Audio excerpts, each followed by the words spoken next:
What's up, everybody? I hope you're doing well. Welcome to the extended cut, minimally edited podcast version of this week's episode, all about what people are typing into Google about therapists. Why do therapists fill in the blank? Several years ago, I made an episode where I answered the most Googled questions about therapists. And today I thought I would continue that thread, but typing into Google, why do therapists ... and then see what the auto suggest fills in and try to answer those questions. Now, as I make this episode, I'm thinking about it from two angles. Now, one, of course, I'm wanting to answer these questions that people are asking about why do therapists ...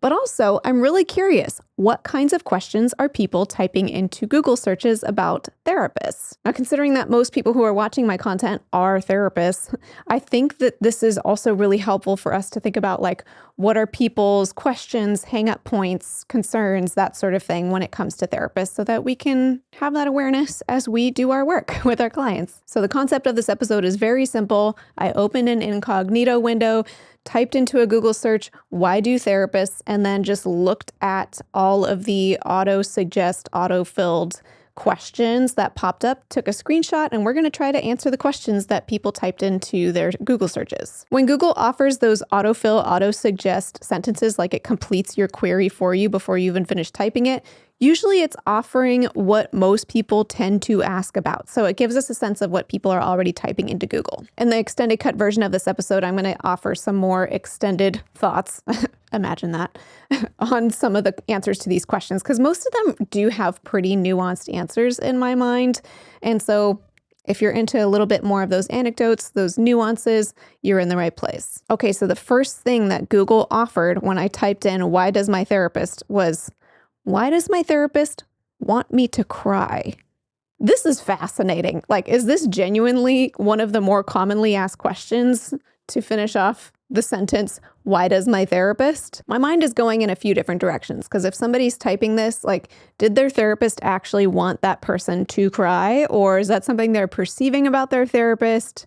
But we're just going to answer it straight first, real quick. Like, why would a therapist want their client to cry? In contexts where I've personally wanted my client to cry, it's usually because they have some sort of mask or guard up, based on my perception. And a lot of the work that we're doing is helping their system reconnect the wires so that they can feel the emotions that they, for whatever reason, have disconnected from or masked or somehow, created some coping mechanism where their emotions aren't getting expressed. And crying is one of the most visible signs of experiencing fully an emotional state. Now, with that said, this can quickly become problematic if it was like the therapist's only goal is for you to cry and they're like, now cry, feel it, cry. You could make someone cry just by pushing them too hard that way. So yeah, don't do that. Now, with that said, the more nuanced thoughts that I have about this are that crying is not necessary to experience emotions. Imagine that some people can feel deeply and their tear ducts just don't make tears. So I think if a therapist is hoping that their client cries, they probably have a more nuanced view on this. It's not just like, check the box, my client now cried. But they're probably wanting their client to be more connected in feeling their emotions and expressing their emotions in some form. And crying is just one potential outlet for that. Now, thinking about my practice, how often am I actually thinking that I want my client to cry? Very infrequently. Like, that's a very specific detail. But because crying is such a visible expression of a physiological emotional experience, then it can sort of be one of those cues that, yeah, if your client is crying, they're obviously having some kind of connection to their emotional experience. And if, let's say that based on my lens, my perspective, my client has undergone, whether it's trauma or experiences where I think an emotional response would be appropriate, whether it's crying or something else, and I'm seeing that my client is having either minimal or no emotional reaction to their experiences, Then I'm going to be interested in looking for like, well, what sort of protection or coping does it offer for them to be so disconnected and removed from their emotions? And when that happens, if my client then ever gets to a point where they do end up expressing their emotions, whether through crying or some other means, then I end up taking that as a signal that they've developed enough safety both within themselves and within our relationship and the therapeutic process to feel safe enough to express those emotions. And that is a sign of healing, that there's more integration, more connection with self. All of that said, to just have like a blanket statement that therapists want their clients to cry is, one, not accurate. And also, if somebody really did have that mindset that like, I just need all my clients to cry, that's not particularly helpful.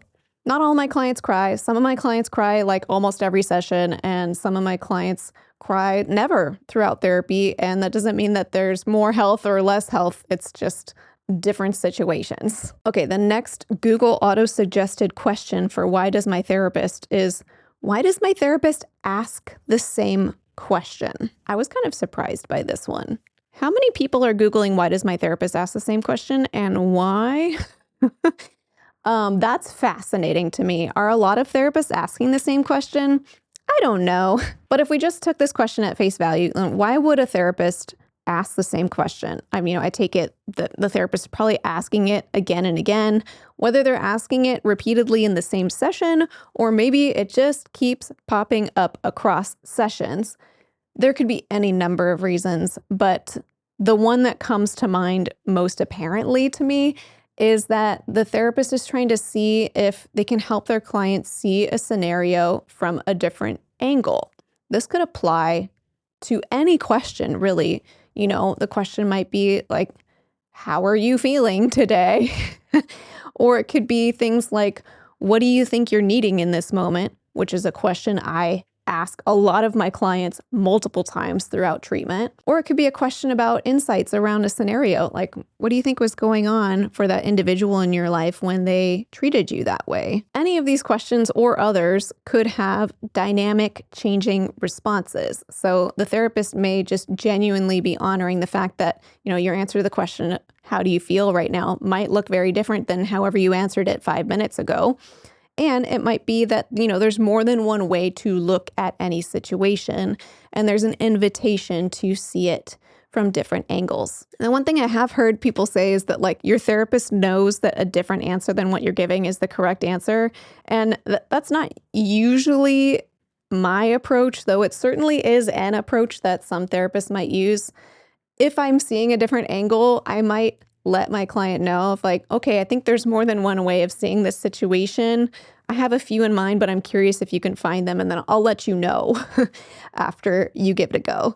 But I wouldn't like keep that to myself. I usually try to be as transparent as possible about why I'm repeating a question over and over again. You know, I might say like, hey, I know I already asked you why you thought your partner might be telling you you're beautiful, and you gave the reason that, you know, because they have to, but they don't actually believe it.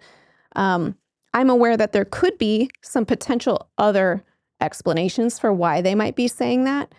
I'm wondering if you're able to name any of them. So that's why I'm asking it again. And then if they're able to name some of them, but they discount them, then we can kind of take a look at that. Or if they feel like they genuinely can't name any of the other reasons, like, well, maybe my partner is telling me I'm beautiful because they actually believe that I'm beautiful, then I will chime in and say, you know, it's really fascinating to me that you didn't even name the possibility that maybe your partner said that because they actually think you're beautiful. Like, what do you think might be going on there? And then we can go from there.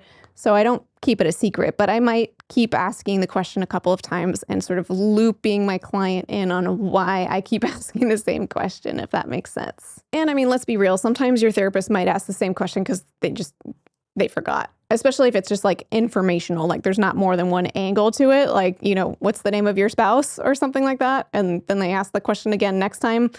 That tells me more that like your therapist forgot the answer or they forgot that they even asked. I do try to say like, I know I asked you this question and I need a reminder, or I'm not sure if I asked you this already. Can you remind me? But sometimes you totally forget that you've asked this question before, and therapists are human and that happens. Hopefully not a lot, but it happens. Next question, classic. Why does my therapist stare at me in silence? Great question. First of all, not every therapist stares at their client in silence. And for those who do, hopefully they're not doing it like all day long, all session long. But even for me, someone who likes to be as transparent as possible, sometimes I will stare in silence. It does happen. The general approach of staring at our client silently is more rooted in a psychoanalytic approach, though a therapist of any kind of theoretical orientation could use this approach depending on the situation. There are a lot of reasons why a therapist might do this. From a psychoanalytic approach, it might just be that you need to present as a sort of blank slate. And if you wait longer, then like more of the story is going to come out, or more of the reaction, or more of what's really going on will start to come out from our clients, rather than just taking whatever the first thing they said was at face value. But even kind of zooming out broader than that, like the idea of just not having to have something to say immediately in response to everything is a bit countercultural, at least in US Western culture. The idea of like conversation always has to have a quick response. It's not always genuine, right? Maybe I might be staring at a client silently because I'm thinking about what they just said. Or maybe I'm just kind of letting it settle. Maybe I'm doing it for me. Maybe I'm doing it for them. Maybe I'm just waiting to see if there's anything else that they might say. The short answer is there are so many reasons why a therapist might stare at you in silence. Some of them may be very intentional and therapeutic, and sometimes it might just be normal human reaction. Like, I don't have a thought yet to express, so I'm waiting until either I have a thought to express or you do, but it might not always be this like very, very intentional thought process. Now, as is the case with most of these questions, there's always a caveat of like, this could be bad. There is a scenario where this could be bad. Like if your therapist spends most of the session just staring at you silently, at some point that's not therapy anymore. So it needs to fit within an appropriate therapeutic dynamic where it's either happening intentionally and it's clear to you over time why it's happening, or it's only happening on occasion, like these human pauses that happen in our conversations that are totally normal. But yeah, if they're just like sitting there staring and not giving you anything back, then something might not be going right in that situation. Okay, the next question is, why does my therapist take notes? Great question. We just talked about this in last week's episode, where it is kind of a trope in therapists represented in fictional media that we can just take excessive amounts of notes, and that can be very problematic for a lot of reasons. But I'd say most therapists take at least some notes during session. There are some therapists who don't take any notes at all. And if you're one of those folks, like, amazing. How? I maybe could have done that earlier in my life, but now that I'm in perimenopause, I cannot remember. Really, we take notes so that we can remember stuff. That's my main reason for taking notes.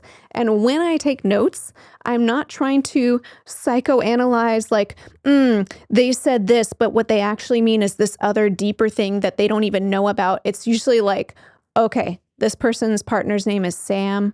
Their kid is 4. And then I might have like 1 or 2 bullet points of like, these are the things we talked about today, so that later I can remember what we're doing in therapy. I can document what we did. And when we meet next time, I can go back and reference those notes and go, oh, right, this is what we're working on. And so this is where we're going to pick up from. And if I didn't take those notes, oh my goodness, I would forget it all. It kind of amazes me how often it happens every week where I go back and I revisit my notes from last time and I go, oh, right, yeah, that's what we did last time. So that's why we have the notes, so we can prioritize client care. And it's also a way of attending to my client in the moment, because if I don't have to spend my energy making sure that I'm logging something into my long-term memory as we're talking about it, then I can just focus on whatever's coming up right now. If you say something that I'd like to make sure I remember later, then I can just jot it down real quick and come right back to the moment we're in, rather than being like, okay, don't forget, they said their spouse's name is this and their dog has that weird disease. This is the name of that disease. This is the name of it. This is the name of it. This is the name of it. It's like, just write it down and move on. But with all that said, in my earlier days, I definitely took a lot more notes, and it was sort of like was like a way of like soothing my own new therapist anxiety of like, to make sure you don't forget that detail, don't forget that. And there has to be some room for knowing what's the most important things that I really want to make sure I don't forget. So I am going to write those down. And what are the things where if I manage to forget, I can always come back and say, could you remind me of, you told me before, but I need a reminder. And that's appropriate. That's normal human interaction. We cannot memorize every bit of information that every client has said ever. It's not normal. It's unless you have one of those, like, what do they call those types of memories where you like remember everything? Unless you're that person, no, we're going to forget stuff. But it is part of our skill set as a therapist to know like what really actually matters here, what's most important for me to remember and write down if I need to help remembering it, and what is okay if it doesn't get logged to memory. That it's okay. It's going to be okay. But before we get into the next question, I'd like to thank Powbox for sponsoring this episode. It wasn't until a couple years ago that I first learned that even with assigned BAA, Google Workspace and Microsoft 365 can't guarantee that 100% of the messages going in and out are HIPAA secure. So without a tool like Powbox operating on the back end, it's almost impossible to stay HIPAA secure unless you forego email altogether. Even if you exclusively use a secure portal to discuss protected health information with your clients, there's still going to be potential clients reaching out initially, and also some clients who will still try to email you because, I don't know, they forgot their password for their portal and they're trying to reach out. So with a tool like Powbox, you can guarantee that every single message is protected. Powbox is super easy to set up, and it's kind of a one and done situation. Like you just spend a few minutes initially setting it up, and then it's just continuously quietly running in the background. Powbox offers a 14-day free trial to everybody, and they're offering a special discount to Private Practice Skills listeners. Just use coupon code SKILLS at checkout in order to receive $250 off your first year of Powbox.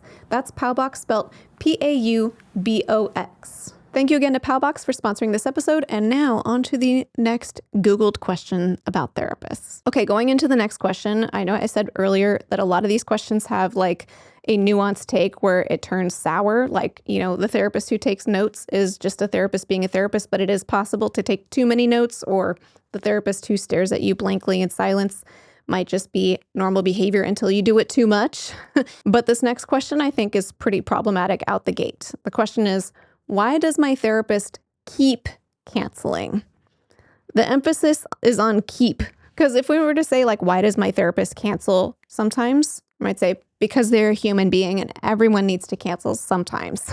But if you keep canceling, I'm concerned. I will say this, there are some specific circumstances, I'm sure it'll happen to all of us at some point in our career, where it's a unique circumstance that requires us to cancel significantly more than we typically would. Like if you are going through some significant health scare, or a loved one that you are a caregiver for is going through something, you may be in a situation that's unique that requires you to cancel quite a bit.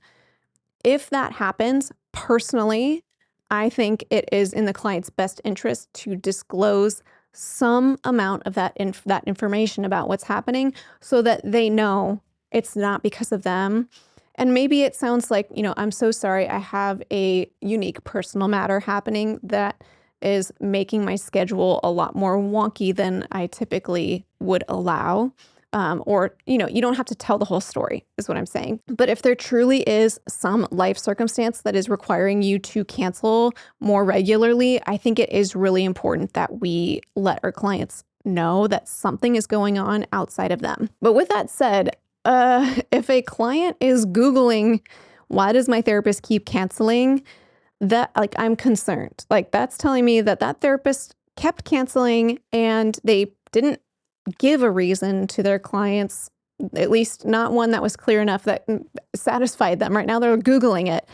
I don't think our clients should ever be in a position where they're needing to turn to Google to say, like, why does my therapist keep canceling? I think to me, that's a signal there's something going on in that dynamic that's shouldn't be going on or needs to be addressed immediately. Now, therapists are human and they may be going through something personally that wouldn't be appropriate to disclose, right? If you are going through some sort of emotional upheaval, or maybe you're using substances or something along these lines that is disrupting your ability to show up for your clients, but it wouldn't be appropriate for you to disclose to your clients, then definitely would be a moment to seek out immediate consultation, supervision in a supportive environment that can help you address what's happening in a way that tends to your client's needs and prioritizes their care while also tending to whatever's going on for you that you're needing some support with. It's also possible that the therapist is having some kind of reaction specific to the client that they're canceling on. Like especially if they're just canceling on this client and not like canceling all their sessions,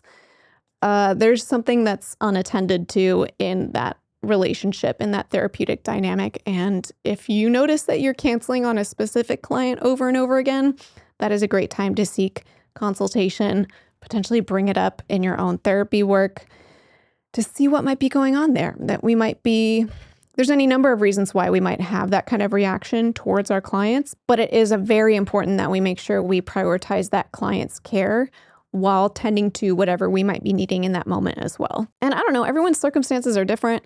I have a lot of health. I have a lot of supports in my life. I have routine. I have paid childcare.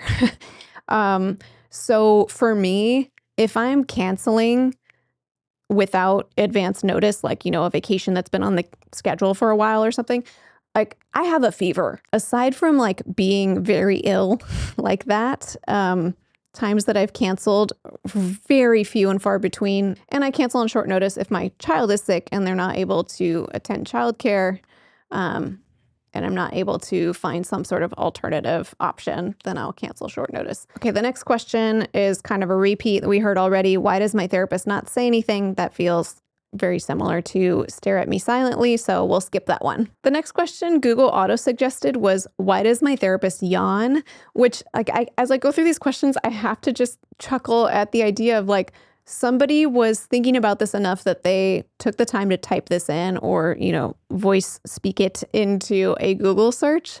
So it's probably not that your therapist yawned one time, one day, and now you're Googling it. Like, this therapist probably is yawning a bunch. Because yeah, every human's yawn. I have yawned in session, yes, because I'm a human being. But if I've ever yawned regularly in session, okay, listen, have I ever yawned regularly in session? Yes, when I had babies. When I had babies, I was not sleeping enough, period. So I yawn in session. If your therapist is yawning, it's probably because they're tired, probably not related to you, but there very well may be circumstances where if they're yawning just with you. I will say if I'm yawning multiple times in a session, I will disclose to my client a tidbit about why I'm yawning to make clear that it's not because of them. With babies, it was kind of easy because my clients knew that I was on maternity leave, and now it's like 4 months since I probably had my baby, since I was pregnant, went on maternity leave, and now I'm back and I don't have a pregnant belly anymore. So, it's an easy reference to sort of say like, I'm still adjusting to coming back after being on leave, but I'm still listening. Just excuse me for yawning. It's not you, right? Now, if you're in a camp where you're continuing to yawn for a more prolonged season, like this isn't just my first months back from maternity leave when my baby is still getting up like every 3 hours. But even if you have like very legitimate circumstances, I don't know, maybe you suffer from insomnia or something that is more chronic and long-term and you're yawning a lot, it still may be really helpful to acknowledge something about that to your clients so that they don't interpret your yawning as, my therapist is tired of hearing from me. And again, as with all of these other questions, it could be possible that a therapist is just yawning with this particular client and they might be noticing that and now Googling it. Because yeah, I have to imagine for me to Google why my therapist is yawning, like it must be happening a lot and really bothering me. The next question is, why does my therapist want me to journal? Which, again, I feel like if you're getting to the point where you're now turning to Google and asking, why does my therapist want me to journal? Probably the therapist didn't quite explain it fully enough when they asked you to do it. Like if you were just like, okay, journal about it, see you next week, and you didn't explain it, that made you missed a moment. You missed the if we're anytime we ask our client to do anything, journaling or otherwise, it's really good to give an explanation for why we're suggesting something, why this might be useful, what our thought process is, even if it's a little bit more exploratory, like, hey, I'm not sure if this will be helpful to you, but it seems worth a try. Some people find this helpful for XYZ reasons. And so I wonder if you'd be willing to try this. Do you have any questions? We should try to, it's a good like rule of thumb to explain reasons why we ask our clients to do things. With that said, journaling can be quite helpful for many reasons. One of the most common reasons why I might invite a client to journal is because there's something that is looping in their head, and our thoughts have a way of like either looping on themselves where we just end up going around the same track over and over again without going anywhere new. It's just the same thoughts repeating in the same cycle. Or from like a more IFS point of view, we might have kind of competing thoughts that just continuously interrupt. And so we never get to finish a thought to completion. And so by journaling and writing down, it's less typical that when we journal, we just go in an endless loop, because then you have like this tangible data of like your writing going in a loop, and it becomes much easier to allow your thought to continue in a new direction or to follow a thought to completion. Sometimes when I invite clients to do journaling exercises, I might encourage them to allow each thought to finish before they allow a new thought to chime in. So there's ways where we have a lot more kind of like logical control over how we approach our writing compared to our thoughts and even our speaking. So journaling can be really helpful. And sometimes even like I'll offer some kind of journaling related homework assignment, and then the client will end up journaling about something totally different, but then finding it helpful. So even just like sitting down, having dedicated time with our thoughts, and then saying, this is what I'm journaling about, can still create more opportunities for our mind to tend to what we're needing or offer us something that might not happen if we were just going about our day. Okay, this question these are all interesting, but the next question is, why does my therapist stare at me? I don't know. Okay, this is something I think about. I air quotes, I stare at my clients differently for in-person therapy versus virtual. And so that could be an interesting question. How does that feel meeting with a therapist virtually versus in person, and the experience of having eye contact? Because when we're meeting virtually, I tend to either look at my client or the camera on my laptop. And then when we're meeting in person, I don't give as much eye contact. If I'm speaking, I mean, this happens when I record these episodes. When I'm speaking, I tend to look around. There's quite a bit of research that making eye contact can actually take up so much, like the parts of our brain that go like, oh my goodness, someone's looking at me, and like we're looking into each other's eyes. Like it can take up so much of the like connective, relational oxytocin part of our brain that it can become more difficult to actually form our thoughts. And so that's why, talking to somebody in a car ride sometimes feels easier than sitting across from somebody.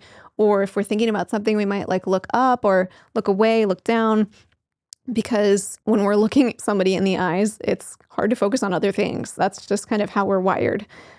With that said, that's partly why your therapist might be just like making eye contact with you as a connective approach. But yeah, too much eye contact is uncomfortable.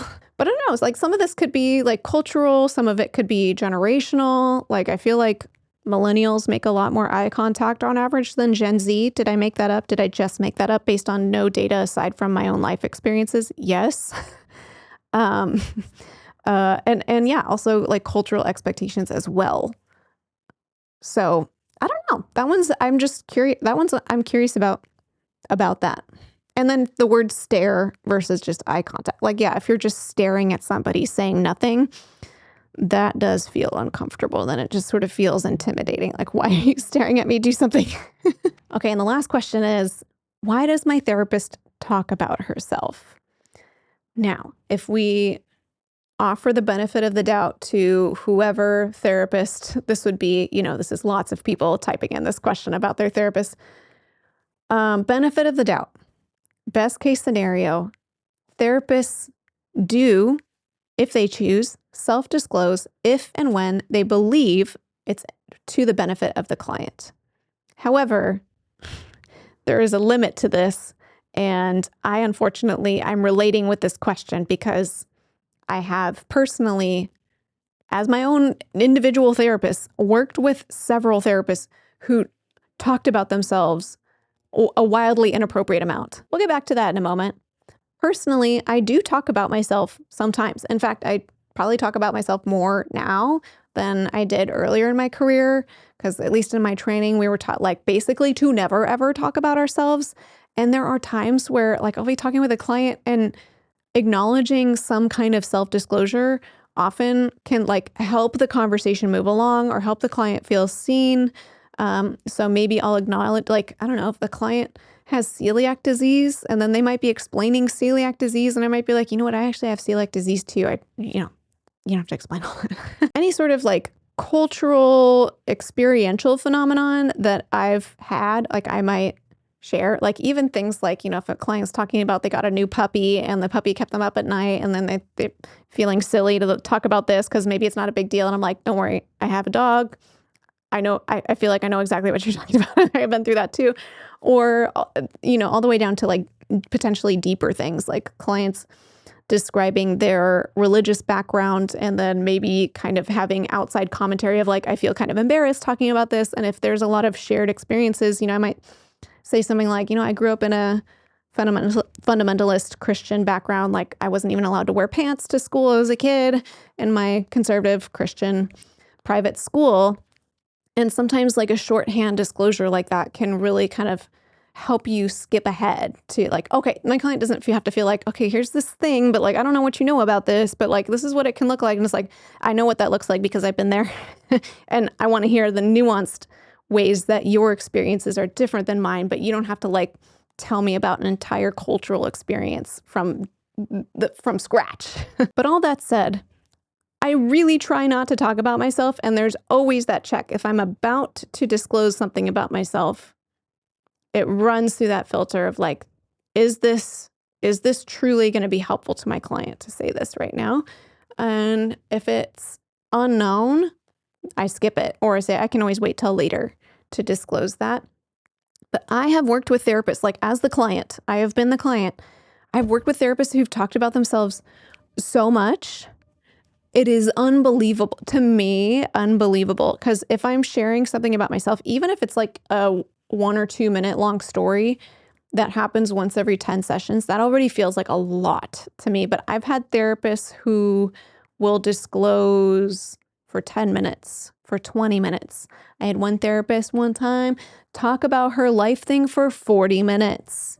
And that is just not appropriate. That's not therapy. That's not ethical and very concerning. So if you're getting to the point where your therapist is talking about themselves enough that you're having to Google it, at the very least, that would be a good opportunity to check in with your therapist about that and say, hey, I noticed that you've been sharing about yourself quite a bit and either I don't like it or, whatever is happening as a result of that that's concerning. That'd be a good opportunity to bring it up with them, and I hope they can handle it. And if they're defensive, then that is not your fault. You probably just need a different therapist. This does not constitute professional or legal advice, but however you choose to navigate it, your therapist should not just be talking about themselves endlessly. They shouldn't even be talking about themselves it should be minimal, okay? And whatever the reason, if you're having questions or discomfort around your therapist talking about themselves, even if it's minimal and it seems like, they meant well and it was for you, if it's affecting you, a good therapist should be able to hold that. Well, I feel like I had a lot more to say about these things than I realized. I'm curious what your answers would be to some of these questions. Why do therapists do some of these things? Do you do some of these things? And for most of these things, they have pretty nuanced answers. Most of us do these things at least sometimes, and we might have good reasons for it, and sometimes the reasons might be worth looking a little bit more closely at. Well, I hope you found this episode helpful. I find it helpful just to see what sorts of questions people end up asking in Google about therapists to say oh, okay, these are things that are flagging for some reason or another. let's be aware of those and know that, either we might be doing some of these things and not even realizing that it's potentially affecting our clients enough that they're doing a Google search about it. Or that, our new clients coming in who've seen therapists before may have experienced some of these things in the past. And maybe that we might be doing some of these things and not even realizing it. And then it might be helpful to just be mindful of them because they're not necessarily bad things, but it's helpful to understand like how our clients might be experiencing some of these things. Well, I had fun putting this episode together, taking a look at all of these Googled questions about why does my therapist do that? And if I skipped over some important things to consider in response to some of these questions, chime in the comments so that we don't miss any important details, because I'm just one person, okay? And until next time, from one therapist to another, I wish you well.